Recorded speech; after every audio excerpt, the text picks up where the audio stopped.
بسم الله الرحمن الرحيم الحمد لله رب العالمين والصلاة والسلام على أشرف الأنبياء والمرسلين نبينا محمد وعلى آله وصحبه أجمعين أما بعد. Aujourd'hui, Inch'Allah, c'est le 39e cours. Et la semaine dernière, on était toujours en train de parler sur ce qu'on appelle al-iman bil-qadr, c'est-à-dire la croyance au destin, qui est le dernier pilier des piliers de la foi. Al-rukn al-akhir min arkan al-iman.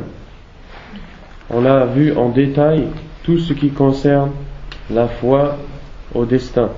Et la dernière question qu'on a traitée la semaine dernière, ou les deux dernières questions qu'on a traitées, premièrement, est-ce que les gens ont une volonté et une capacité à faire les choses? C'est-à-dire, est-ce que les gens, quand ils font ce qu'ils font, ils le font parce qu'ils ont voulu le faire et qu'ils ont pu le faire, ou bien ils le font parce que c'est le qadar, ils sont forcés à le faire, ils n'ont pas le choix? Vous avez compris? Parce que quand on dit l'iman bil qadar, la croyance au destin, c'est-à-dire qu'on croit qu'Allah subhanahu wa ta'ala a destiné kataba kulla shay, kataba kulla ma sayahsul sayaqa', il a écrit tout ce qui va se produire, tout ce qui va se passer. Est-ce que quand on dit qu'on croit que Allah subhanahu wa ta'ala a écrit tout ce qui va se passer, ça veut dire que on n'a pas le choix et on n'a pas la volonté? On n'a pas l'ikhtiyar? Non. On a le choix et la volonté. D'accord? Toi, quand tu es venu t'asseoir ici, tu es venu parce que tu as voulu. Tu es venu parce que tu as pu. Qadir wa murid. Tu as voulu et tu as pu. C'est pour ça que tu es venu ici. D'accord? Et en même temps, Allah subhanahu wa ta'ala qaddara laka an ta'ti ila hadha al-masjid. En même temps, Allah azza wa jalla, il a écrit, il t'a décrété, ou il a décrété que tu viennes à cet endroit, à cette mosquée. Et tout ce que tu fais, tout ce que tu dis, tout ce qui t'arrive, tout ce que tu fais, tout ce que tu dis, tu le fais ou tu le dis parce que tu as voulu le faire. Et tu as pu le faire. Donc, à travers cette question, on répond à une ambiguïté, naruddu ala shubha, qui est que on fait les choses et on n'a pas le choix. Là, tu as le choix. Si tu avais le choix, ou si tu n'avais pas le choix, limadha yuhasibuka Allah yawm al-qiyamah? Pourquoi Allah va te juger le jour du jugement dernier?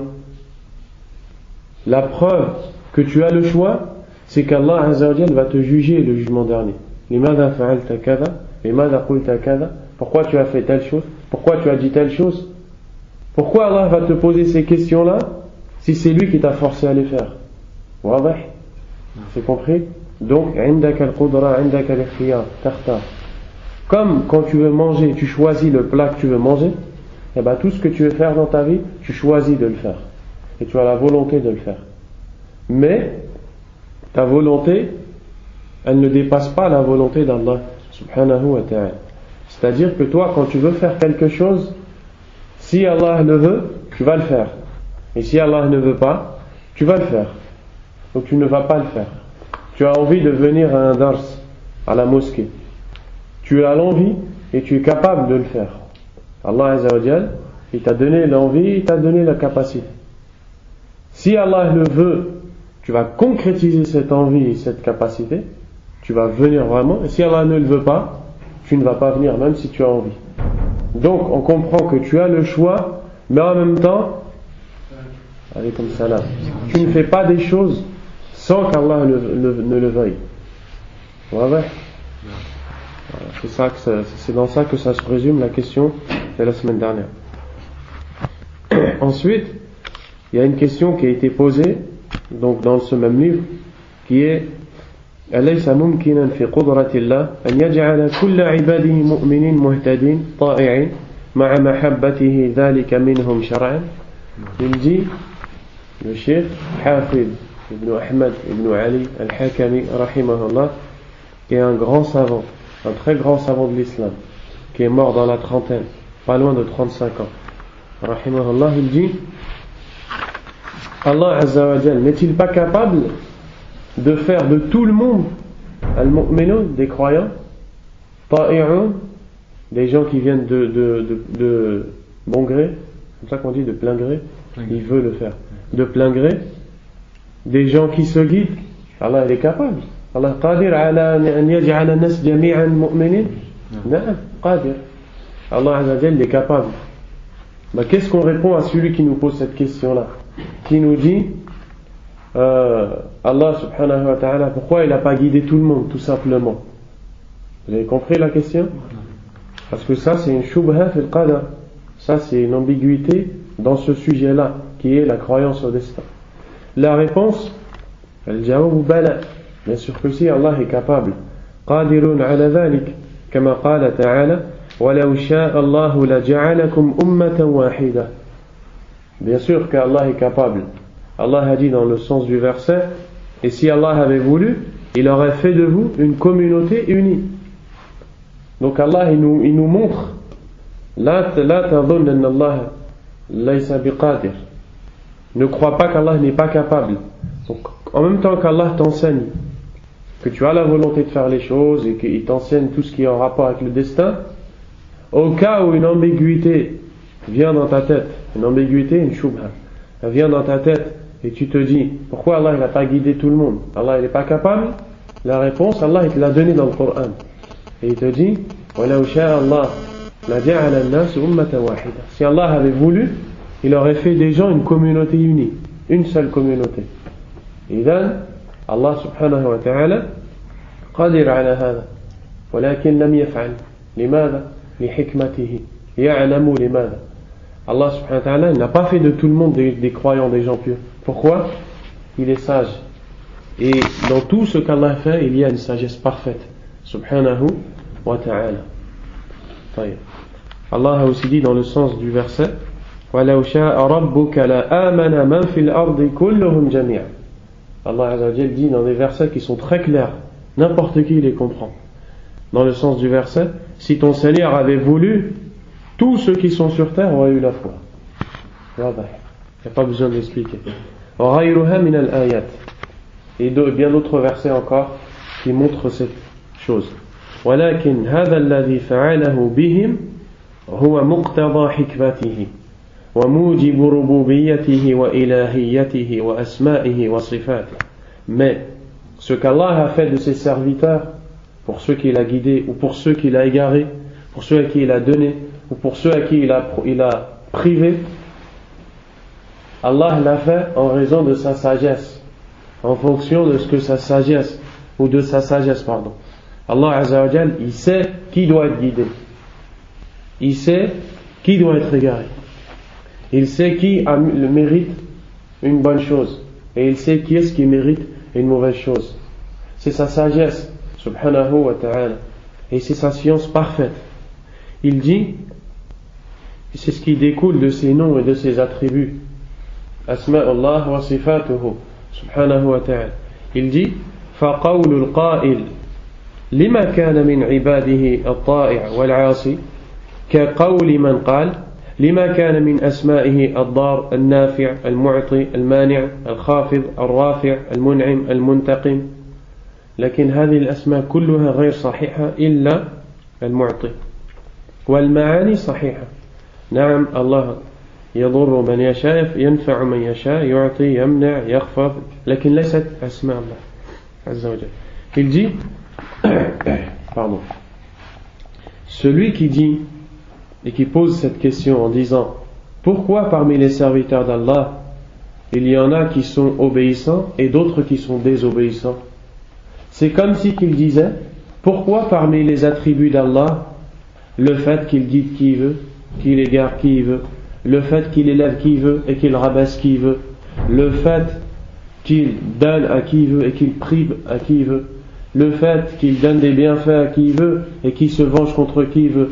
C'est-à-dire qu'en fait, en posant des questions comme ça, c'est comme si que tu t'opposes aux attributs d'Allah subhanahu wa ta'ala.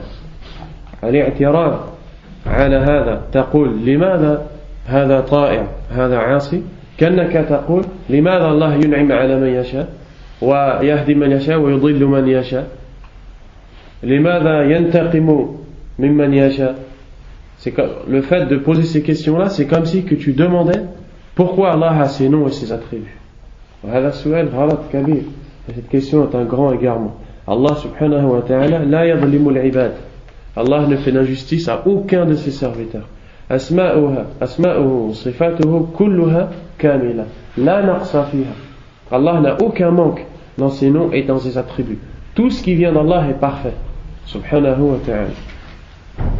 فالاعتراض عليه في أفعاله اعتراض عليه في أسمائه وصفاته. Le fait de s'opposer à ce qu'Allah fait revient à s'opposer à ses noms et à ses attributs. بل على إلهيته وربوبيته. Et c'est le fait aussi de s'opposer à son droit à l'adoration et à la seigneurie. فسبحان الله رب العرش عما يصفون لا يسأل عما يفعل وهم يسألون. Et Allah dans le Coran, dans plusieurs versets, il répond يرد على الكفار الذين أتوا بهذه الشبهات. Allah Azza wa Jalla, il répond dans le Coran à ces kuffars qui ont cité ces ambiguïtés, parce que ces questions-là à la base, هذا السؤال ليس سؤال المؤمن بل سؤال الكافر. لكن وقع كثير من المؤمنين في هذا السؤال بسبب جهلهم. À la base, cette question n'est pas la question d'un croyant, elle est la question d'un mécréant. Mais la raison pour laquelle beaucoup de croyants sont tombés dans des ambiguïtés qui les ont conduits à poser de telles questions, c'est leur ignorance. Et Allah Azza wa Jalla répond à ces gens-là dans le sens des deux versets ici. Allah a dit que soit exempt Allah, le Seigneur du trône, au-dessus de ce par quoi ils le décrivent. C'est-à-dire, eux, ils ont décrit des choses. Wasafullah Azza wa Jalla bima aradu. Qalu Allah lahu banat wal'iyadu billah. Qalu kada. Ils ont dit Allah a des filles, le peuple de Quraysh, et ils ont dit, ils ont parlé d'Allah subhanahu wa ta'ala, ils ont décrit Allah selon ce que bon leur semblait, selon ce qu'ils voulaient. Allah Azza wa Jalla a dit que soit exempt Allah, le Seigneur du trône. Kayfa Rabbul Arsh. Comment le Seigneur du trône? Quand Allah ici dit le Seigneur du trône, ce n'est pas pour rien, c'est pour bien préciser le Seigneur du trône.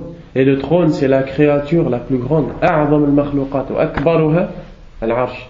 La plus grande créature d'Allah Azza wa Jal, c'est le trône. Et Allah est le Seigneur du trône.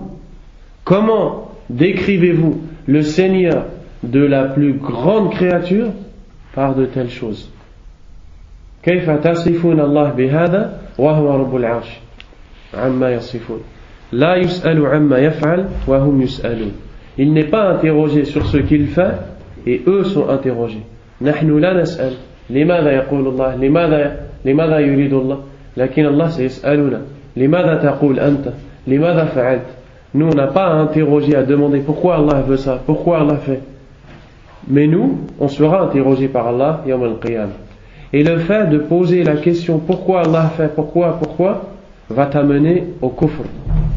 Le prophète alayhi salatu wassalam a dit dans un hadith rapporté par Al-Bukhari dans le dernier chapitre Kitab al-Tawhid, le chapitre qui concerne le Tawhid, selon Anas ibn Malik radiyallahu anhu, قال لن يبرح الناس أي لا يزال الناس لن يبرح الناس يتساءلون حتى يقولوا هذا الله خالق كل شيء فمن خلق الله والعياذ بالله. Non, faut pas rentrer. Le prophète alayhi salam il dit dans le hadith, les gens ne cessent de se poser des questions ou de poser des questions jusqu'à ce qu'ils vont dire voici Allah le créateur de toutes choses. Et là ils vont arriver à une autre question qui est mais qui a créé Allah Azza wa Jalla. وإذا قال من خلق الله كفر. Et s'il dit qui a créé Allah, il a mécru, car Allah est le créateur qui n'est pas créé. Allah khaliq ma huwa ghayru makhluq, il n'est pas le créateur subhanahu wa ta'ala. Khaliqu kulli shay'in fa'buduh. Il est le créateur de toutes choses, adorez-le donc. Subhanahu wa ta'ala. La question d'aujourd'hui, السؤال الخامس والخمسون بعد المئة, question 155. ما منزلة الإيمان بالقدر من الدين. Quelle est la place de la croyance au destin dans la religion? Al-Iman bil-Qadr fi din l'Islam lahu manzilatun kabira jiddan. Le croire au destin dans l'islam est quelque chose de très important. Cette foi a une place très grande dans la religion d'Allah et dans la foi du croyant. Et donc la question ici, quelle est la place qu'a la croyance au destin?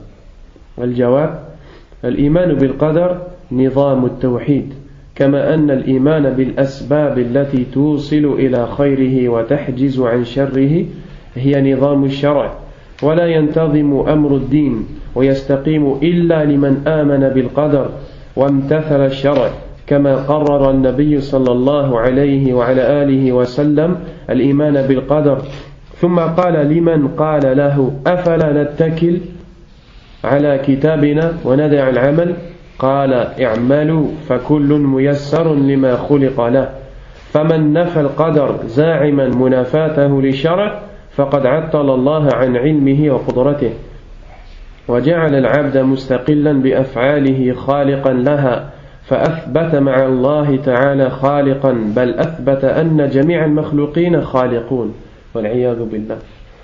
Il dit, la croyance au destin est la base du tawhid, la base du monothéisme, le fait d'adorer Allah seul et sans associé. Pourquoi? Parce que croire que seul Allah subhanahu wa ta'ala décrète ce qu'il veut va te pousser directement à l'adorer seul et sans associé. إذا كنت تؤمن أن الله كتب كل شيء وأن الله عز وجل قدر كل شيء فأنت ستدعو الله وستتوكل على الله وستسأل الله ولا تدعو إلا الله ولا تتوكل إلا على الله ولا تسأل إلا الله. Si tu crois et tu as la conviction qu'Allah est le seul qui décrète et qui a dans la main le destin, cette chose va te pousser à n'adorer qu'Allah subhanahu wa ta'ala. Tu ne vas demander qu'à Allah, tu ne vas placer ta confiance qu'en Allah. Lorsqu'une chose va t'arriver, tu vas t'en remettre à Allah subhanahu wa ta'ala. Lorsqu'un bien va t'arriver, tu vas remercier Allah. Donc en aucun cas tu ne vas t'enorgueillir, la tatakabbar idha an'ama Allahu alayk, et en aucun cas tu ne vas t'égarer. Et pour cela le prophète alayhi salatu wassalam a dit à Abdullah ibn Abbas radiyallahu anhuma, idha sa'alta fas'alillah wa idha sta'anta fasta'in billah. Il lui dit, lorsque tu as une chose à demander, demande-la à Allah. Et lorsque tu recherches de l'aide, cherche l'aide d'Allah. Pourquoi on demande l'aide d'Allah? Et pourquoi on invoque Allah? Parce qu'Allah a décrété tout. Et c'est pour ça que tout de suite après, le prophète lui dit, وَاعْلَمْ أَنَّ الْأُمَّةَ لَوْ اجْتَمَعَتْ عَلَى أَنْ يَنْفَعُوكَ بِشَيْءٍ لَمْ يَنْفَعُوكَ إِلَّا بِشَيْءٍ قَدْ كَتَبَهُ اللَّهُ لَكَ. Et sache que si tous les gens s'unissaient pour te faire un bien, ils ne pourraient te faire de bien que ce qu'Allah t'a écrit. وَلَوْ اجْتَمَعُوا عَلَى أَنْ يَضُرُّوكَ بِشَيْءٍ لَمْ يَضُرُّوكَ إِلَّا بِشَيْءٍ قَدْ كَتَبَهُ اللَّهُ عَلَيْكَ رُفِعَتِ الْأَقْلَامُ وَجَفَّتِ الصُّحُفُ. Il lui dit, si tous les gens s'unissaient pour te faire du mal, ils ne pourraient te faire de mal que ce qu'Allah a écrit. Que ce qu'Allah a écrit. رُفِعَتِ الْأَقْلَامُ أقلام القدر. Les plumes sont levées, les plumes qui ont écrit la destinée, c'est une chose écrite, inévitable. وَجَفَّتِ الصُّحُفُ. Et les feuillets ont séché. Les feuillets où les destins est écrit ont séché. Donc, regardez, le prophète alayhi salatu wassalam lui dit, invoque Allah seul. Pourquoi? Parce que tout est dans sa main et personne ne peut éviter ce que lui a décidé subhanahu wa ta'ala. Et pour ça ici il dit al-iman bil qadar nizam al-tawhid. La croyance au destin est la base même du tawhid. Donc si tu comprends que le destin, al-iman bil qadar nizam al-tawhid, c'est la base du monothéisme pour lequel tu es créé, tu comprends qu'il a une importance immense. Tu comprends que l'iman bil qadar muhim wa azim est une chose très grande et immense. Ensuite il dit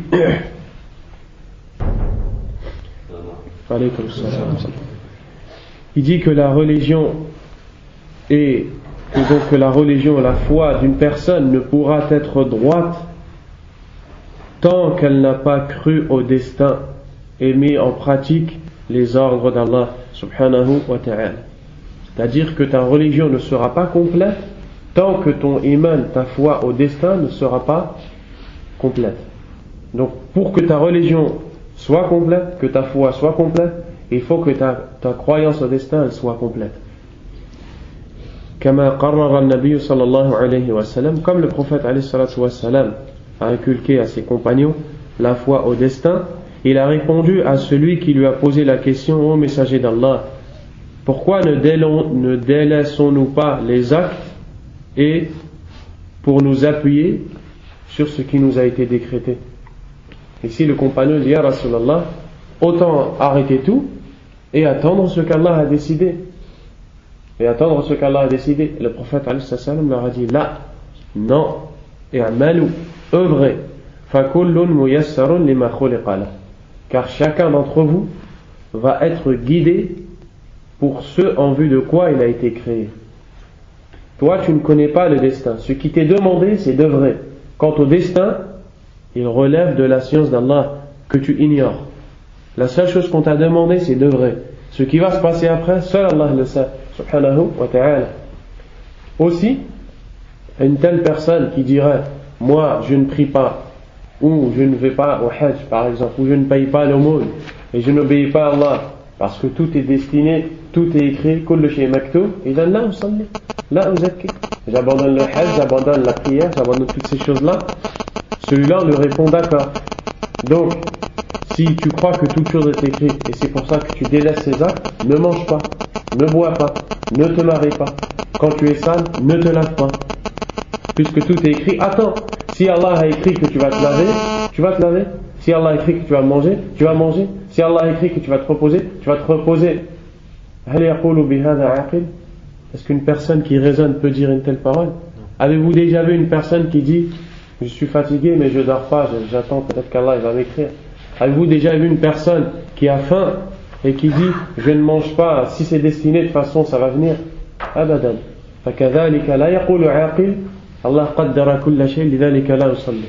De la même manière, une personne douée de raison ne peut dire: je ne prie pas, ou je ne fais pas telle et telle chose, ou je pêche parce qu'Allah a écrit. Abadan.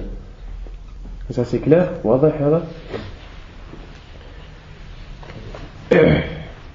Donc, celui qui renie le destin,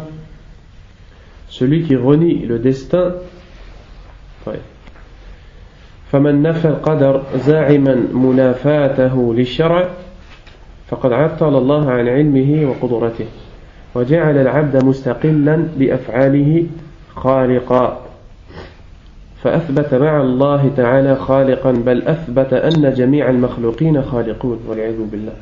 Le sens de cette parole, c'est que celui qui renie le fait qu'Allah est destiné, celui qui ne croit pas au destin, qui ne croit pas que les choses sont destinées, il va croire qu'il est lui-même le créateur de ses actes. Et il sera tombé dans le shirk billah azza wa jal, parce qu'il aura attribué à Allah un associé dans la création des actes.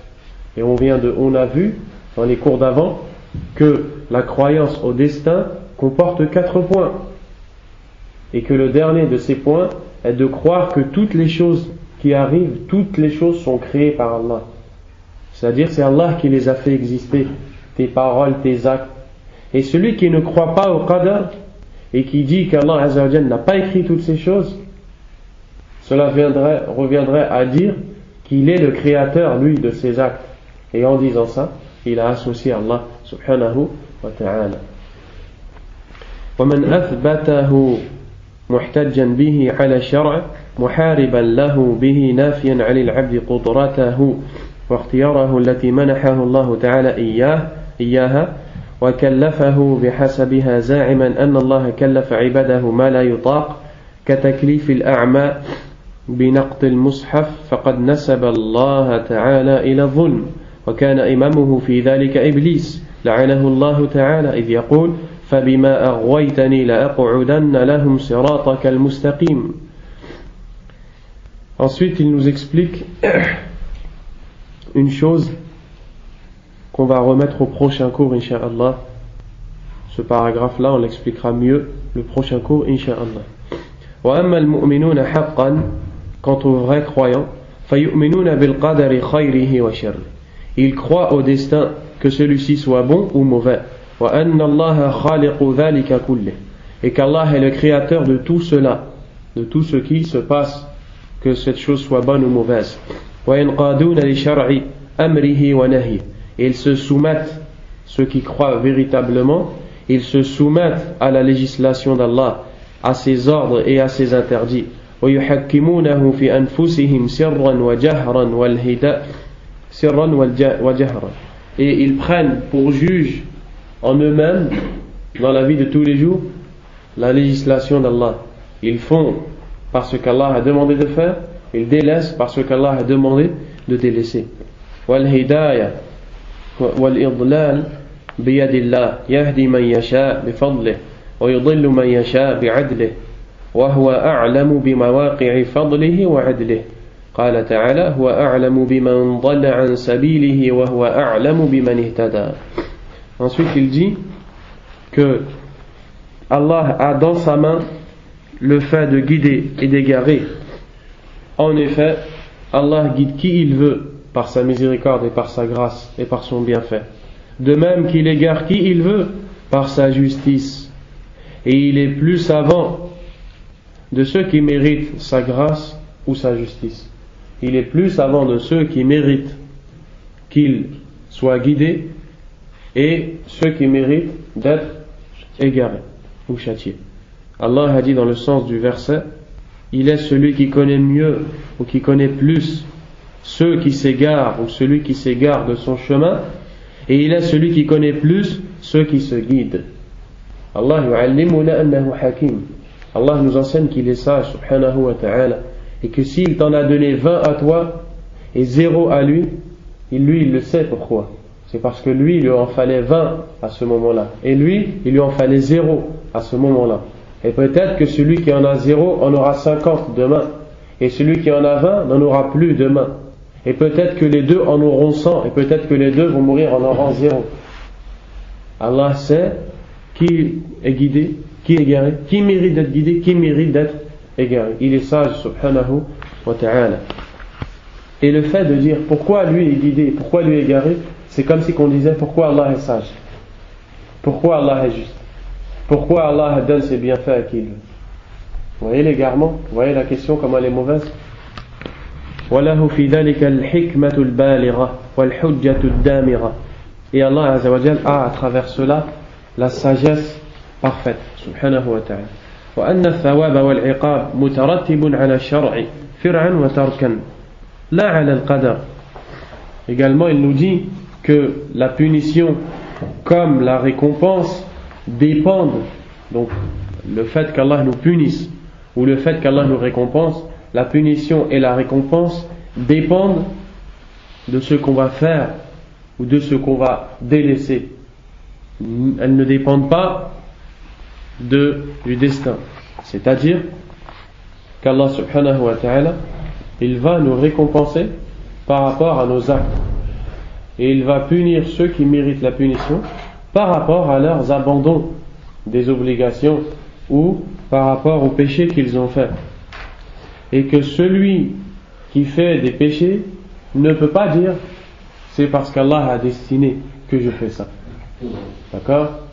Et ça répond à beaucoup de gens qui se trompent quand on leur dit pourquoi tu ne pries pas, ou bien pourquoi tu consommes l'alcool, ou pourquoi tu consommes ce qu'Allah a interdit.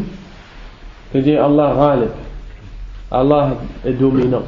C'est-à-dire, c'est comme si qu'il te disait que veux-tu que je te dise? Allah a décidé ça sur nous. C'est un grand égarement, c'est une grande erreur de dire une telle parole. On ne fait jamais un péché en trouvant comme excuse la destinée, le destin. On ne fait jamais un péché, ensuite on dit c'est parce qu'Allah l'a destiné. Tu as eu la volonté de le faire. Et une telle personne, dans ce cas-là, tu viens devant cette personne, tu lui donnes un coup. Qu'est-ce qui aime se prendre un coup? Personne. Et quand elle va s'énerver sur toi, tu lui dis Allah ghalib. Tu dis Allah a dominé, c'est une chose qui est décidée. Elle ne va jamais accepter ça. Vrai ou faux? Personne ne va accepter. Comment tu n'acceptes pas ça, mais tu acceptes de pécher, de désobéir à Allah subhanahu wa ta'ala, et après tu dis c'est le destin. Vous avez compris? Donc, al-aqil, ma yaqulu hadha al-kalam. Celui qui est doué de raison ne peut dire une telle parole. طيب. وإنما يعزون أنفسهم بالقدر عند المصائب.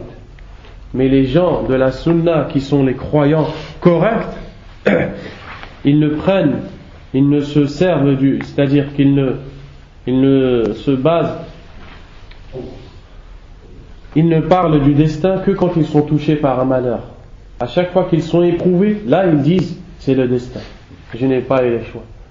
Lorsque quelqu'un de leur famille meurt, lorsqu'une maladie les atteint, lorsqu'ils sont pauvres, lorsqu'ils ont une difficulté dans la vie, à ce moment-là, on peut dire, les croyants disent, voici ce qu'Allah a destiné, subhanahu wa ta'ala.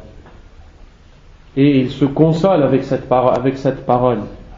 Et Allah azza wa jal, on va voir les versets après. فإذا وقفوا لحسنة عرفوا الحق لأهله فقالوا الحمد لله الذي هدانا لهذا وما كنا لنهتدي لولا أن هدانا الله. Lorsque les croyants ont un bienfait, ils reconnaissent d'où vient ce bienfait. Il vient d'Allah. C'est pour cela qu'ils disent, dans la traduction du verset, la louange est à Allah qui nous a guidés vers cela, alors que nous ne serions pas guidés si Allah ne nous avait pas guidés. Donc ici, on voit que quand et ici, là, c'est les gens du paradis. Dans ce verset, c'est quand ils sont au paradis, qui voient les bienfaits d'Allah, ils disent Alhamdulillah, alladhi hadana li hadha, wa ma kunna linahtadiya lawla an hadana Allah. Un bienfait leur est arrivé, ils ont reconnu que ce bienfait ne vient que d'Allah. ولم يقولوا كما قال الفاجر وهو قارون إنما أوتيته على علم عندي.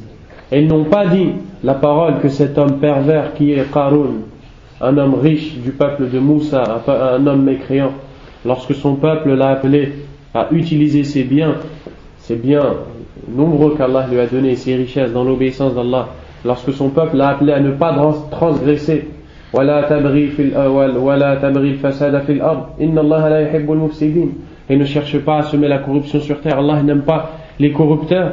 Qu'est-ce qu'il a dit? قال إنما أوتيته على علم عندي, أي أوتيت هذا المال, الله أعطاني هذا المال لأنه يعلم أنني أستحقه. يتكبر. Qu'est-ce qu'il a dit lorsque le bienfait lui est venu? Il a dit dans le sens du verset, Allah m'a donné tout ça parce qu'il sait que je le mérite. Donc regardez, celui qui croit al-qadar correctement, quand un bienfait l'atteint, il dit Alhamdulillah, ce bienfait vient d'Allah. Mais celui qui ne croit pas al-qadar, quand un bienfait l'atteint, il va dire Allah m'a donné cette chose parce que je la mérite.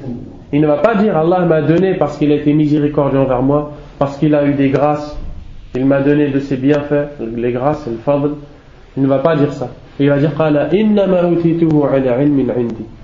On ne m'a donné cette chose que par science. C'est-à-dire qu'Allah m'a donné ça parce qu'il sait que je le mérite. وإذا اقترفوا سيئة قالوا كما قال الأبوان وهما آدم وحواء ربنا ظلمنا أنفسنا وإن لم تغفر لنا وترحمنا لنكونن من الخاسرين. Et lorsqu'ils commettent un péché, lorsqu'ils font une chose mauvaise, on parle de qui ici? Qui lorsqu'ils commettent? Les croyants. Ils disent ce que nos parents ont dit. Qui sont nos parents? Adam et Hawa. Rabbana zalamna anfusana. Oh notre Seigneur, nous nous sommes fait de l'injustice, ou bien on a causé du tort à nos âmes en faisant des péchés. Wa in lam taghfir lana wa tarhamna. Et si tu ne nous pardonnes pas et nous fais pas miséricorde, lanakunanna min al-khasirin. Nous serons certainement parmi les perdants. Regardez, le croyant, alladhi yu'min bil qadar, idha amila dhanban, celui qui croit correctement au destin, lorsqu'il fait un péché, il ne va pas dire je l'ai fait parce que c'est Allah qui a décidé. Mais il va dire oh Allah, je me suis fait du mal à moi-même en commettant ce péché. Et si tu me pardonnes pas, je serai parmi les perdants. وَلَمْ يَقُولُوا كَقَوْلِ الشَّيْطَانِ الرَّجِيمِ Rabbi bima aghwaytani la aq'udanna lahum siratakal mustaqim. Ils ne diront pas la parole que Shaitan a dit lorsqu'il a dit dans la traduction du verset: ô mon Seigneur, comme tu m'as conduit à l'égarement, aghwaytani, comme tu m'as conduit à l'égarement, je vais m'asseoir devant eux sur leur passage. Je vais tous les égarer parce que tu m'as égaré. Celui qui ne croit pas au destin, il va dire cette parole-là: tu m'as égaré. Mais celui qui croit au destin, il va dire: j'ai fait un péché, je me suis fait du mal à moi-même. Oh Allah, pardonne-moi. وَإِذَا أَصَابَتْهُمْ مُصِيبَةٌ قَالُوا إِنَّا لِلَّهِ وَإِنَّا إِلَيْهِ رَاجِعُونَ. Et les croyants, lorsqu'un mal ou une épreuve les touche, ils disent: nous sommes à Allah et vers lui s'effectuera notre retour. On est à Allah, on appartient à Allah. Allah nous a créés et on va revenir à Allah. وَلَمْ يَقُولُوا كما قال الذين كفروا وقالوا لإخوانهم إذا ضربوا في الأرض أو كانوا غزا لو كانوا عندنا ما ماتوا وما قتلوا ليجعل الله ذلك حسرة في قلوبهم والله يحيي ويميت والله بما تعملون بصير. Les croyants, lorsqu'ils sont touchés d'un mal, ils disent: à Allah nous sommes et vers lui nous retournerons. Et ils ne disent pas ce que les gens qui ont mécru ont dit à leurs frères. Ça, c'est pendant la bataille de Uhud. Pendant la bataille de Uhud, lorsque les mécréants ont dit à leurs partisans ou à leurs comparses, à leurs compagnons: n'y allez pas, restez chez vous. Ces gens-là, qu'est-ce qu'ils ont dit après avoir vu ces gens mourir? Ils ont dit: s'ils étaient restés avec nous, ils ne seraient pas morts, ils n'auraient pas été tués. Allah va faire de cela dans leur cœur un regret, une source de regret. Et Allah fait vivre et fait mourir. Vous ne pouvez pas éviter la vie et la mort. C'est Allah Azza wa Jal qui vous fait vivre quand il veut et qui vous fait mourir quand il veut. Ça ne sert à rien de dire: s'ils nous avaient écoutés, ils ne seraient pas morts. Peut-être que même s'ils vous avaient écouté, ils seraient morts. Et peut-être qu'ils seraient morts d'une autre façon. Allah seul sait qui va mourir, quand il va mourir, qui va rester en vie, pourquoi il va rester en vie. Wallahu bima ta'maluna basir. Et Allah est parfaitement clairvoyant sur tout ce que vous faites. Il voit tout ce que vous faites, subhanahu wa ta'ala. Fatabayyana lana manzilatul iman bil qadar. On a pu voir à travers cette question et cette réponse la place de la croyance au destin dans la religion d'Allah subhanahu wa ta'ala. Et c'est pour cela que le prophète alayhi salatu wassalam, quand, comme cela est rapporté par l'imam Muslim, le hadith Jibril, hadith qui est très connu, qu'on appelle hadith Jibril, l'ange Jibril alayhi salam se présente au prophète alayhi salatu wassalam en homme, en être humain, fi surat rajul, et il lui pose des questions. Et les gens ne savent pas que c'est Jibril. Et le prophète, lui, il sait que c'est Jibril. Et à la fin, il leur dit: cet homme, savez-vous qui il était? Et les compagnons ne savaient pas. Le prophète leur dit: c'était Jibril qui est venu vous enseigner votre religion. Donc il est venu poser des questions pour que les compagnons écoutent la réponse. Dans ce hadith, lorsque Jibril dit au prophète alayhi salatu wassalam: informe-moi sur la foi, al-iman, le prophète lui énumère les 6 piliers de la foi. Et à la fin, donc il dit: an tu'mina billah wa malaikatihi.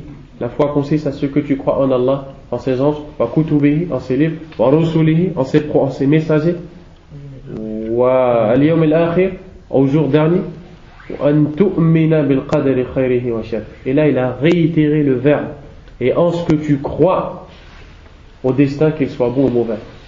Pourquoi il n'a pas dit أن تؤمن بالله وتؤمن بالملائكة وتؤمن بالكتب لا قال تؤمن بالله وملائكته وكتبه ورسله واليوم الآخر وتؤمن بالقدر. Il a réitéré le fait de croire alors qu'il aurait pu le faire à chaque pilier, mais il ne l'a pas fait. Et tous les piliers sont importants, mais c'est pour montrer l'importance qu'a ce pilier qui est la croyance au destin. Question 156. Et à travers cette réponse, on vient de finir et de compléter l'étude en détail des 6 piliers de la foi. بهذا نكون قد أكملنا دراسة أركان الإيمان الستة بتفاصيلها en détail. Question 156 السؤال السادس والخمسون بعد المئة كم شعب الإيمان Combien sont les branches de la foi فرق بين أركان الإيمان وشعب الإيمان. Il y a une différence entre ce qu'on appelle les piliers de la foi et ce qu'on appelle les branches de la foi. Et qui parmi vous va me donner la différence entre ce qu'on appelle les piliers et les branches de la foi? Mohamed, tu sais ou pas? Un petit peu, désolé. C'est quoi? En fait, les piliers de la foi, c'est les ensembles qui constituent la foi. C'est certains ensembles qui constituent la foi. Par exemple, la pudeur, le fait d'enlever quelque chose dans le chemin. Les piliers? Non, les branches, ça c'est les branches de la foi. En fait, c'est ce qui a rapport, en fait, pour compléter la foi, en fait. Et les piliers de la foi, c'est les différents points qui représentent la foi, en fait. Je sais pas si j'ai un petit peu... À peu près. Ouais. Quelqu'un a autre chose ou pas?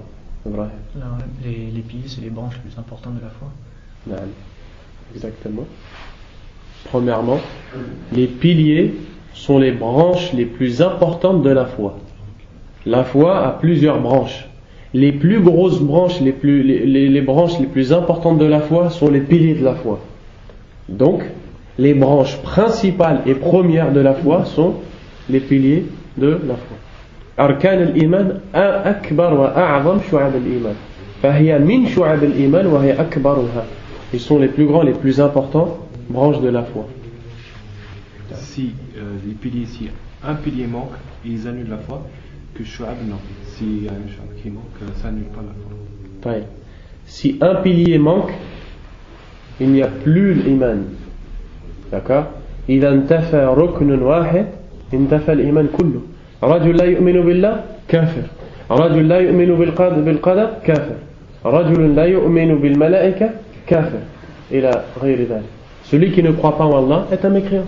Celui qui ne croit pas au destin est un mécréant. Celui qui ne croit pas au prophète est un mécréant. Ne délaisser un seul pilier de la foi enlève à la personne toute sa foi. Elle devient mécréante. Alors que délaisser, je dis la suite. Délaisser un shu'ab, parmi les shu'ab, ça n'annule pas la foi. Une shu'ab, n'importe laquelle? N'importe laquelle. Non, c'est un défini. Elle est incomplète en fait sa foi. Celui qui délaisse une branche autre que les piliers de la foi, donc autre que les 6 branches principales, n'est pas un mécréant, mais sa foi baisse. Sa foi baisse. Vous avez compris? Mais après, dans le cas contraire, c'est si une personne a des manquements dans les branches de la foi, c'est-à-dire que sa foi elle n'est pas complète. Elle n'est pas complète, mais elle est présente. Il est croyant, plus ou moins faible ou fort, en fonction de ses branches.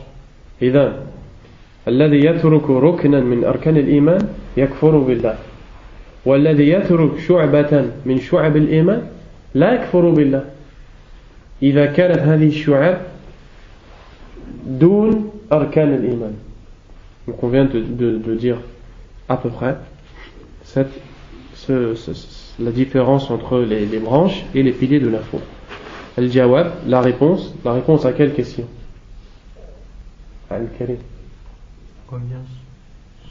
72, 73? Non, la réponse à quelle question? Ma huwa as-su'al? Jamal. Combien sont les branches de la foi? كم شعب الإيمان؟ الجواب قال الله تعالى ليس البر أن تولوا وجوهكم قبل المشرق والمغرب ولكن البر من آمن بالله واليوم الآخر والملائكة والكتاب والنبيين وآتى المال على حبه ذوي القربى واليتامى والمساكين وبنى السبيل والسائلين وفي الرقاب وأقام الصلاة وآتى الزكاة والموفون بعهدهم إذا عاهدوا والصابرين في البأساء والضراء وحين البأس أولئك الذين صدقوا وأولئك هم المتقون. La réponse, et il nous donne comme réponse un verset. D'accord? La question c'est combien y a-t-il de branches de la foi? Réponse, qala Allah ta'ala. Il dit, la réponse, Allah, élevé soit-il, a dit. Et il ramène un verset. Un verset dans lequel il y a certaines branches de la foi. D'accord? Il n'y a pas toutes les branches de la foi dans ce verset, mais il y en a parmi les plus importantes. Et en premier lieu, celles qui sont les piliers de la foi. Dans la traduction du verset, la piété ou la bonté ne consiste pas à ce que vous dirigiez vos visages vers l'Orient ou l'Occident, mais la piété consiste à avoir la foi en Allah, au jour dernier, aux anges, aux livres et aux prophètes. Et donc ici, qu'est-ce qu'on retrouve? Les 6 piliers de la foi. Les 6? Les 5. Il en manque un. C'est lequel? C'est la croyance au destin. C'est quel verset? C'est le verset 177 de Surat Al-Baqarah. Donc on termine la traduction du verset après avoir cité ces 5 choses-là. وَآتَ الْمَالَ عَلَى حُبِّهِ ذَوِي الْقُرْبَى وَالْيَتَامَى وَالْمَسَاكِينَ وَابْنَ السَّبِيلِ وَالسَّائِلِينَ. Et celui qui donne, la bonté aussi, consiste à donner de l'argent, bien qu'on aime cet argent. تُحِبْ هَذَا الْمَالَ وَلَكِنْ تُعْطِيهِ تَتَصَدَّقُ بِهِ. Tu le donnes à qui? ذَوِي الْقُرْبَى الْأَقْرِبَى, les gens proches, وَالْيَتَامَى, les orphelins, وَالْمَسَاكِينَ, les pauvres, وَابْنَ السَّبِيلِ, les voyageurs qui sont dans le besoin, وَالسَّائِلِينَ, ceux qui demandent de l'aide, وَفِي الرِّقَابِ, Allahu a'lam, وَأَقَامَ الصَّلَاةِ وَآتَ الزَّكَاةِ, et ceux qui accomplissent, ou le fait d'accomplir la prière, de s'acquitter de l'aumône, وَالْمُوفُونَ بِعَهْدِهِمْ إِذَا عَاهَدُوا, et ceux qui respectent leur engagement lorsqu'ils donnent leur parole et qui s'engagent, وَالصَّابِرِينَ فِي الْبَأْسَاءِ وَالضَّرَّاءِ وَحِينَ الْبَأْسِ, ceux qui patientent alors qu'un mal ou une calamité les touche, أُولَئِكَ الَّذِينَ صَدَقُوا, voici ceux qui ont été véridiques, وَأُولَئِكَ هُمُ الْمُتَّقُونَ, et voici ceux qui ont eu la vraie piété. Donc ici on retrouve quelques-unes des branches de la foi. En premier lieu, il y a le fait, les 5 premiers piliers de la foi. Et le 6e, on le retrouve dans Surat Al-Qamar, Inna kulla shay'in khalaqnahu biqadar. Toute chose, on l'a créé avec sa prédestinée. Et ensuite, on retrouve des actes qui font partie des branches de la foi, qui sont le fait de donner des aumônes, que ce soit aux pauvres, aux proches, aux voyageurs, à ceux qui demandent, le fait d'accomplir la prière, de s'acquitter de l'aumône, de respecter l'engagement, de patienter quand on était éprouvé, tout cela fait partie des branches de la foi. وقال النبي صلى الله عليه وعلى آله وسلم, et le prophète عليه الصلاة والسلام a dit, الإيمان بضع وستون شعبة, وفي رواية بضع وسبعون شعبة, فأعلاها قول لا إله إلا الله, وأدناها إماطة الأذى عن الطريق, والحياء شعبة من الإيمان. Donc ici, l'auteur du livre, qui est le grand savant de l'islam, Hafidh al-Hakami rahimahullah, a dit, le prophète alayhi salatu wassalam a dit, et cela est dans la version de l'imam al-Bukhari, la foi est composée de ce qu'on appelle en arabe bid'un wa sittun. Ma ma'na bid'a? Que veut dire ce mot dans la langue arabe? C'est pas 70 et quelques branches. Ça veut dire un peu. Une partie. Quand on va le traduire comme ça parce qu'il n'y a pas de mot en vérité. C'est pas entre 6 et 9? C'est entre 3 et 9. العدد بين 3 و9 يقال بضع. مثلا أزورك بعد بضع سنين. Je vais te visiter après بضع سنين, أي بعد 3 أو 4 أو 5 أو 6 أو 7 أو 8 أو 9. أتيتني أو رأيتك قبل بضع سنين. Je t'ai vu avant بضع. Al-Bid'a, ce mot, il veut dire entre 3 et 9. Donc il peut vouloir dire, on peut le dire pour 3, on peut le dire pour 4, on peut le dire pour 5, pour 6, pour 7, pour 8 et pour 9. Soit on dit 3 ou 4 ou 5 ou 6, etc. Soit on dit Bid'a. Mais quand on dit Bid'a, on ne sait pas c'est lequel. Exactement. Allah qal fi Bid'a sinin, surat Rum. Quand il dit que les Romains vont être battus, quand? Il a dit fi Bid'a sinin. Il ne nous a pas dit quand, mais c'est entre 3 et 9 ans. Dans une période qui est entre 3 et 9 ans. Le prophète alayhi salam dit dans ce hadith, la foi est composée de 60 et quelques branches. La raison pour laquelle on peut traduire que comme ça, 60 et quelques. Il n'y a pas de mot qui traduit bid'a en français. Donc on dit et quelques. En vérité, c'est pas et quelques, c'est entre 3 et 9. Dans la version de l'imam Muslim, bid'un wa sab'una shu'ba. Dans la version de l'imam Muslim, 70 et quelques branches. Donc de 73 à 79. La plus haute branche de la foi, qawlu la ilaha illallah. Hada huwa al-iman billah. La plus haute branche de la foi, c'est le fait de dire la ilaha illallah. Et la plus basse branche de la foi, le fait d'enlever de la voie ce qui gêne, les obstacles. Imatatul adha 'an at-tariq. Anta tamshi 'ala at-tariq wa tara fihi khashaba. Tuziluhu 'an at-tariq. لأن هذا أذى للناس. إزالة الأذى عن الطريق من الإيمان. Le fait d'enlever de la route ce qui gêne fait partie de la foi. والحياء شعبة من الإيمان. Et la piété est la pudeur est une branche de la foi. Donc la pudeur c'est une branche parmi les branches de la foi. Qu'est-ce qui peut me dire ce qu'on remarque dans ces trois choses-là? Ibrahim. Le prophète alayhi salam il dit أعلاها قول لا إله إلا الله وأدناها إماطة الأذى عن الطريق والحياء شعبة من الإيمان. Celui qui réfléchit bien. Il y a des actes à la fois du cœur, de la langue et du corps. نعم. الإيمان نحن قلنا, on a dit dans le début de l'étude sur l'iman que l'iman ما هو عمل وقول واعتقاد. الإيمان في القلب وعلى اللسان وعلى الجوارح, les membres. Et que l'iman c'est composé de trois choses. Des choses qui sont dans le cœur, كالخوف من الله, هذا في القلب. Des choses qui sont dans la langue, كقولك سبحان الله, le fait de dire subhanallah. Et des choses qui sont dans les membres, كالصلاة, le fait de prier. La foi, elle se disperse dans trois choses. Dans le cœur, dans les membres et sur la langue. Ici, le prophète, alayhi salam, lorsqu'il dit que la foi est composée de 70 et quelques branches, il donne trois exemples. Et on remarque qu'il a donné un exemple de choses qui sont dans la langue, un autre de choses qui sont dans les actes et un autre qui sont dans le cœur. Le premier exemple qu'il a donné, c'est le fait de dire la ilaha illallah, ça c'est dans la langue.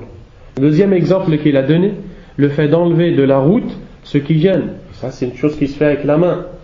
Et la troisième chose qu'il a donnée, c'est le fait d'avoir de la pudeur. Et la pudeur, al-haya fi al-qalb.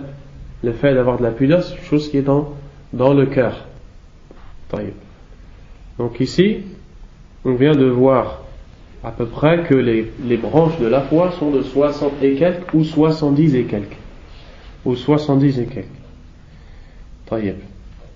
Nous, lorsqu'on dit les branches de la foi, on ne doit pas savoir simplement quelles sont les branches de la foi juste pour le plaisir de les connaître, mais c'est pour les mettre en pratique. Beaucoup de gens savent que le prophète alayhi salam a dit une chose très simple. La plus basse branche de la foi consiste à enlever de la route ce qui gêne. Beaucoup de gens le savent, mais qui le fait? Tu marches et tu vois des branches, ou tu vois une bouteille en verre, ou je ne sais pas, une canette, ou quelque chose dans la route. Peu sont les gens qui vont l'enlever. Et beaucoup sont ceux qui savent que ça fait partie de la foi. Où est donc ta foi? Où est donc cette foi à laquelle que tu prétends avoir? أين الإيمان الذي نزعمه ونقول نحن مؤمنون عندنا الإيمان ونعلم أن إماطة الأذى عن الطريق من الإيمان. D'accord? Donc, le fait d'étudier ces choses-là, le but c'est de les mettre en pratique, c'est pas juste de savoir. Juste de savoir et c'est tout. Là, tu marches dans la route, tu vois quelque chose, tu l'enlèves parce que ça fait partie de l'iman. Allah ya'juruka ala hada. Allah il va te récompenser pour ça. La question 157. السؤال السابع والخمسون بعد المئة بما فسر العلماء هذه الشعب. Par quoi les savants ont expliqué ces branches? Et nous aussi on vient de voir que c'est 70 et quelques ou 60 et quelques. Quelles sont toutes ces branches-là là? Les savants ils ont écrit des livres pour parler des branches de la foi, comme l'imam al-Bayhaqi rahimahullah qui a écrit le livre qui s'appelle Shu'ab al-Iman.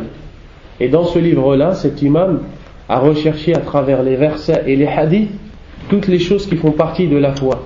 Et il a essayé de ramener les 60 et quelques, les 70 et quelques.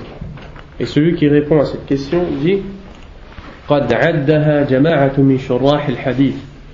Certains explicateurs des hadiths ont dénombré ces branches de la foi. وصنفوا فيها التصانيف كتبوا الكتب فأجادوا وأفادوا. Ils ont écrit des livres dans lesquels ils ont été bons et ils ont fait profiter à ceux qui ont lu. ولكن ليس معرفة تعدادها شرطا في الإيمان. Mais le fait d'en connaître le nombre, le fait de connaître le nombre exact des branches de la foi et de les connaître exactement lesquelles n'est pas une condition dans la foi. Donc c'est pas obligé que tu saches quelles sont ces 70 et quelques branches ou 60 et quelques branches. بل يكفي الإيمان بها جملة. Il est suffisant d'y croire de manière globale, de savoir que la foi est composée de 70 et quelques branches. وهي لا تخرج عن الكتاب والسنة. Et elles ne sortent pas du livre d'Allah ou de la sunna du prophète alayhi salatu wassalam. Elles ont été citées dans le Coran et dans la sunna. فعلى العبد امتثال أوامرها واجتناب زواجرها. Le serviteur a l'obligation de mettre en pratique ses ordres et de délaisser ses interdits. وتصديق أخبارها أي أخبار الشريعة. Et de croire en ses informations. وقد استكمل شعب الإيمان. Et il aura accompli alors les branches de la foi. والذي عددوه حق كله من أمور الإيمان ولكن القطع بأنه هو مراد النبي صلى الله عليه وعلى آله وسلم بهذا الحديث يحتاج إلى توقيف. Et ce qui a été énuméré par ces savants qui ont écrit des livres pour détailler un par un ou une par une les branches de la foi est une vérité. C'est-à-dire que toutes ces choses-là font bel et bien partie de la foi. Mais le fait de dire avec certitude que ces choses-là qui ont été écrites dans ces livres comme l'imam al-Bayhaqi, les branches de la foi, sont ce qu'a voulu ou visé le prophète alayhi salatu wassalam dans le hadith Bid'un wa sab'una shu'ba, 70 et quelques branches, on a besoin d'un dalil pour ça. On ne peut pas dire le prophète voulait dire exactement ces choses-là. D'accord? Et ça c'est un principe de la charia. C'est un principe du din d'Allah subhanahu wa ta'ala. Quand il y a une chose qui est immense, de nous donner de façon globale et de nous dire que cette chose est immense, de nous donner un nombre sans nous détailler quelles sont ces choses. Comme dans le hadith, le prophète alayhi salam dit Inna lillahi tis'atan wa tis'ina asman. Allah a 99 noms. Mi'atan illa wahida. 100 moins 1. Man ahsaha dakhala al-jannah. Celui qui les, le sens de la parole ici, celui qui les apprend un par un, qui les comprend un par un, qui les met en pratique un par un, rentre au paradis. Et le prophète alayhi salam ne nous a pas cité quels sont ces 99 noms. Et quand vous voyez les tableaux avec les 99 noms, c'est une chose faible. Parce que il y a un hadith qui est faible, qui nous a énuméré les 99 noms. Mais ce hadith-là, il n'est pas à prendre en compte parce qu'il n'est pas authentique du prophète alayhi salatu wassalam. Et Allah subhanahu wa ta'ala a plus que 99 noms. Mais parmi tous ces noms, il y en a 99 qui n'ont pas été détaillés par le prophète, qui s'ils sont appris, compris, mis en pratique, alors la personne entrera au paradis. Et ici le prophète alayhi salam nous dit que la foi est composée de 60 et quelques branches sans nous les détailler. Pourquoi? Pour qu'on les cherche à chaque fois tout au long de notre vie. La question 158. Et on va peut-être terminer avec cette question. Ou celle d'après, en fonction du temps, parce que dans 15 minutes j'ai arrêté, Inch'Allah. السؤال الثامن والخمسون بعد المئة اذكر خلاصة ما عدوه. Ici il nous dit cite-nous le résumé de ce qui a été énuméré par ces savants qui ont écrit des livres pour détailler un par un ou une par une les branches de la foi. Al-Jawab قد لخص الحافظ في الفتح ما أورده ابن حبان بقوله. Il nous répond en nous donnant un résumé qui a été fait par Al-Hafidh. Al-Hafidh c'est l'imam Ibn Hajar rahimahullah ta'ala. Cet homme est celui qui a écrit le sharh de Sahih al-Bukhari, l'explication du livre entier de al-Bukhari. Et c'est le meilleur sharh, c'est la meilleure explication écrite du livre de l'imam al-Bukhari rahimahullah. Et cet imam al-Hafidh rahimahullah, dans son livre Fath al-Bari, il a résumé ce que les savants ont énuméré comme branche de la foi. Et il a fait une bonne chose. Et il dit ici, l'auteur du livre, qu'il a résumé ce que l'imam Ibn Hibban rahimahullah a cité. Et en fait, il a résumé ce que l'imam Ibn Hibban a écrit, ce que l'imam al-Bayhaqi a écrit et ce que l'imam al-Halimi a écrit. Trois imams qui ont écrit dans ce sujet qui est les branches de la foi. Et Al-Hafidh rahimahullah, il a résumé tout ce qui a été énuméré par ces savants d'une bonne façon. Il a dit, donc ici c'est Hafidh rahimahullah Ibn Hajar qui dit إن هذه الشعب تتفرع عن أعمال القلب وأعمال اللسان وأعمال البدن. Ces branches, il dit que ces branches, qui sont les branches de la foi, viennent des actes du cœur, des actes de la langue et des actes du corps. Donc c'est-à-dire que les branches de la foi, comme on vient de le dire il y a pas longtemps, les branches de la foi sont soit dans le cœur, soit dans la langue, soit à travers les membres. فأعمال القلب فيه المعتقدات والنيات وتشتمل على 24 خصلة. Il dit quant aux actes du cœur, ils contiennent les croyances et les intentions. Quand on parle de tout ce qui vient du cœur, il y a dedans ce qui relève de la croyance et des intentions. Il dit, et elles sont composées de 24 choses. Premièrement, al-imanu billah, la croyance en Allah. Entre dans ça, ويدخل فيه الإيمان بذاته وصفاته وتوحيده بأنه ليس كمثله شيء وهو السميع البصير.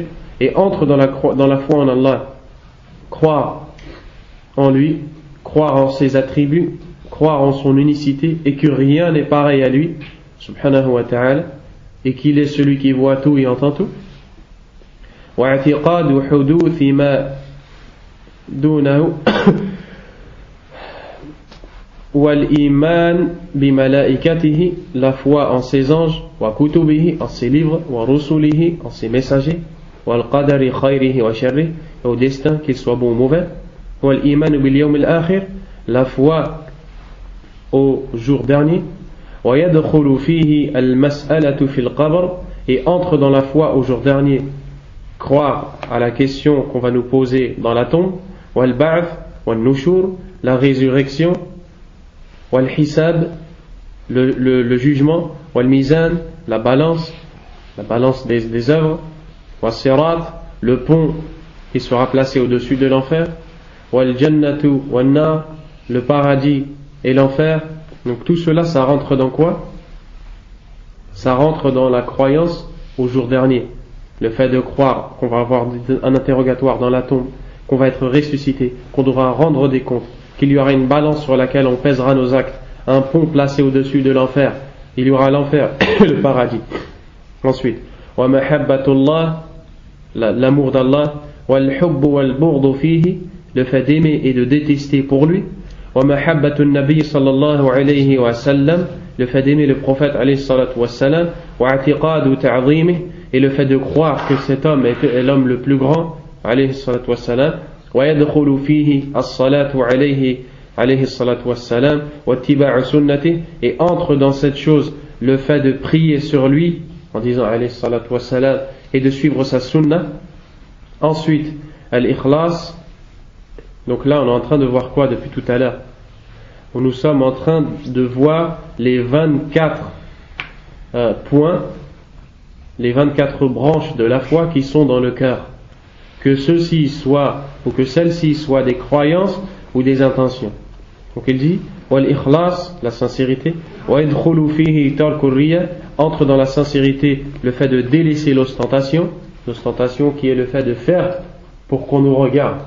Et on ne fait pas pour Allah, on fait pour que les gens nous regardent. Et c'est une sorte d'association. Wal-nifaq, l'hypocrisie aussi entre dans le fait d'être sincère, de délaisser l'hypocrisie. Ensuite, wat-tawbah, le repentir. Wal-khawf, wal-raja, la peur d'Allah, l'espoir à la miséricorde d'Allah. Wal-shukr, le fait d'être reconnaissant envers Allah. Wal-wafa, le fait de respecter ses engagements. Wal-sabr, la patience. Wal-rida bil-qada, le fait d'être satisfait de ce qu'Allah a décrété. Wal-tawakkul, le fait de placer en Allah sa confiance. Wal-rahma, la miséricorde. Wal-tawadu', c'est-à-dire la modestie. Wayadkhulu fihi, et entre dans la modestie, tawqirul kabir, le fait de donner un respect à la personne âgée. Wa rahmatus saghir, et d'avoir de la pitié envers le petit. Wa tarkul kibri, le fait de délaisser l'orgueil. Wal ujb, le fait de se plaire et de se sentir, le fait d'aimer. Al-ujb, c'est le fait qu'une personne elle fait quelque chose et elle est étonnée par ce qu'elle fait. Moi j'ai fait ça. Vous comprenez? Elle est étonnée de ce qu'elle fait. C'est l'orgueil. C'est une sorte d'orgueil. D'orgueil. La vanité. Ça existe la vanité? Voilà, la vanité. Wa tarkul hasad, le fait de délaisser la jalousie. Wa tarkul hiqdi, de délaisser la haine. Wa tarkul ghadab, et de délaisser la colère. Toutes ces choses-là sont dans le cœur. On en a cité ici 24. Ensuite, wa a'malul lisan, et les actes de la langue. Wa tashtamilu ala sab'i khisal, et celles-ci contiennent 6 points. At-talaffuz bit-tawhid, la ilaha illallah, le fait de dire la ilaha illallah. Wa tilawatul Qur'an, de réciter le Qur'an. Wa ta'allumul ilm, le fait d'apprendre la science. Wa ta'limuhu, le fait de l'enseigner. Wa du'a, l'invocation. Wa dhikr, l'évocation. L'invocation, c'est quand on demande à Allah une chose, et l'évocation, c'est quand on évoque Allah, comme qu'on dit subhanallah, bismillah, etc. Wa yadkhulu fihi l'istighfar, et entre dans l'évocation le fait de demander le pardon d'Allah. Wa jitinabul laghu, et de délaisser les futilités, les paroles futiles. Wa a'malul badan, ensuite les actes du corps. Wa tashtamilu ala 38 khasla, et les actes du corps comprennent 38 points. Minha ma yakhtassu bil a'yan wa hiya 15 khasla, et ici il va en citer 15. Il dit at-tatahhuru hissan wa hukman, le fait de se purifier, que ce soit en accomplissant les ablutions ou bien le fait de purifier, c'est-à-dire purifier son intention, etc. Wa yadkhulu fihi ijtinabun najasat, et entre dans cette chose le fait de délaisser les impuretés. Wa sitrul awra, le fait de couvrir la nudité. Pour les hommes, c'est entre le genou du genou jusqu'au nombril, et pour les femmes, chez certains savants, c'est les parties des ablutions, c'est-à-dire que les femmes entre elles ont le droit de se découvrir ou de découvrir les parties sur lesquelles on fait les ablutions. Donc ici le cou avec la tête, et le vêtement qui peut être levé jusqu'au coude, et les pieds. Et les pieds. Was-salatu fardan wa nafla, et donc entre dans les actes du corps la prière, qu'elle soit une prière obligatoire ou surérogatoire. Was-zakatu kadhalik, également la zakat. Wa fakkur riqab, le fait de libérer des esclaves. Wa al-jud, la générosité. Wa yadkhulu fihi it'amu at-ta'am wa ikramu ad-dayf, et entre dans la générosité de donner un repas et d'honorer l'invité. Was-siyamu fardan wa nafla, et le jeûne, que celui-ci soit un jeûne obligatoire ou surérogatoire. Wal-hajj wal-umrah kadhalik, wat-tawaf, les 7 tours autour de la Kaaba, la circumambulation. Wal-i'tikaf, le fait de rester à la mosquée, retraite pieuse. Wal-iltimasu laylatil qadr, de rechercher la nuit du destin. Wal-firaru bid-din, le fait de fuir avec sa religion. Wa yadkhulu fihi al-hijra min dar ash-shirk et entre dans le fait de fuir avec sa religion, la hijra, qui est le fait de quitter les pays de kufr et de shirk billah pour aller vivre dans les pays où les gens sont musulmans. Wal wafa'u bin nadhr, et le fait de respecter son vœu. Lorsqu'une personne fait le vœu de jeûner, elle dit pour Allah, je vais jeûner tel jour, elle se doit de jeûner ce jour. Wa taharri fil ayman, et d'être prudent lorsque la personne jure. Wa ada'ul kaffarat, et de donner les expiations quand on commet un péché et que pour se corriger on remet une expiation. Wa minha ma yata'allaqu bil atba' wa hiya sittu khisal, et ensuite ici il va nous donner 6 autres points. Donc 6 plus, il va nous donner 6 autres points. At-ta'affufu bin nikah, le fait de préserver sa chasteté en se mariant. Wal-qiyamu bi huquqil 'iyal, le fait de donner à sa famille ses droits. Wa birrul walidayn, le fait d'être bon envers les parents. Wa yadkhulu fihi ijtinabul 'uquq, et entre dans le fait d'être bon envers les parents, de délaisser la désobéissance aux parents. Car lorsque les parents nous demandent de faire une chose, si cette chose n'est pas interdite, on a l'obligation de mettre en pratique cette chose. Wa tarbiyatul awlad, l'éducation des enfants. Wa silatul rahim, et le fait d'entretenir le lien de parenté. Wa ta'atus sada, et d'obéir à ceux qui ont le commandement. Wa rifqu bil abid, et d'être doux envers les esclaves. Donc avant ils avaient des esclaves, et quand on entend le mot esclave, ça ne veut pas dire les gens qu'on frappe toute la journée, mais c'est les esclaves qui étaient des gens, ou qui étaient ou qui sont, si ça existe, Allahu a'lam, ça existe encore. Ce sont des servants, ils appartiennent à leur maître, wa minha ma yata'allaqu bil 'amma wa hiya 17 khasla, et après il va nous donner 17 autres branches. Al-qiyamu bil imara ma'al 'adl, le fait d'être juste lorsqu'on est gouverneur. Wa mutaba'a al-jama'a, le fait de rester avec le groupe des musulmans et donc de ne pas sortir, de s'opposer au groupe ou s'opposer aux ceux qui détiennent le commandement. Wa ta'atu wali al-amr, le fait d'obéir au gouverneur qui détient le commandement tant que celui-ci ne nous ordonne pas de faire une chose interdite. Wal islahu bayna an-nas, comment on dit la réconciliation entre les gens. Wa yadkhulu fihi qitalul khawarij, et entre dans cela le fait de combattre les khawarij wal burah, qui sont ceux qui ont combattu et tué Uthman ibn Affan et Ali ibn Abi Talib radiyallahu anhuma. Wal muawanatu ala al-birr, et le fait de s'entraider dans le bien. Wa yadkhulu fihi, et entre dans cela al-amru bil ma'ruf wan nahyu 'anil munkar, d'ordonner le bien et d'interdire le blâmable. Wa iqamatul hudud, et le fait de mettre en pratique les peines de la loi d'Allah subhanahu wa ta'ala, comme couper la main du voleur ou comme tuer celui qui fait la sorcellerie. Mais bien sûr, ce n'est pas n'importe qui fait ça, c'est le juge. Lorsque toutes les conditions sont respectées, il est arrêté, il est jugé, et dans un pays où on applique la loi d'Allah subhanahu wa ta'ala. Wal jihadu, et le fait de combattre pour Allah subhanahu wa ta'ala. Wa minhu al murabata, et entre dans cela le fait de surveiller dans le cas où il y a une guerre, parmi les branches de la foi, lorsque le musulman est dans les limites et il surveille l'arrivée de l'ennemi. Wa ada'ul amana, et le fait le dépôt, comment on dit? Le fait de respecter le dépôt qu'on nous donne. وَمِنْهُ أَدَاءُ الْخُمُسِ.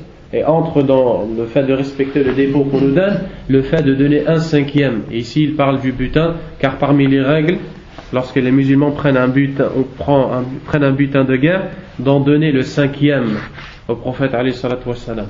وَالْقَرْض مَعَ وَفَائِهِ. Le fait d'être honnête et de rembourser quand on a emprunté. وَإِكْرَامُ الْجَارِ. Le fait d'honorer le voisin. وَحُسْنُ الْمُعَامَلَةِ. Et le fait d'avoir une bonne conduite envers les autres. وَفِيهِ جَمْعُ الْمَالِ. Et entre dans ça, مِنْ حِلِّهِ وَإِنْفَاقُ الْمَالِ فِي حَقِّهِ. Et ça, on parlera de ça la semaine prochaine, Inch'Allah. وَيَدْخُلُ فِيهِ تَرْكُ التَّبْذِيرِ وَالْإِسْرَافِ.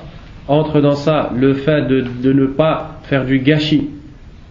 En fait, quand il dit d'avoir une bonne conduite envers les autres, ensuite il dit le fait de bien utiliser l'argent. Le fait de bien utiliser l'argent, de le prendre correctement, de le dépenser correctement, et entrant dans cela, l'interdiction de faire du gâchis ou d'être avare. L'interdiction, pardon, de faire du gâchis quand on dépense l'argent. Donc toutes ces choses-là font partie des branches de la foi. وَرَدُّ السَّلَامِ.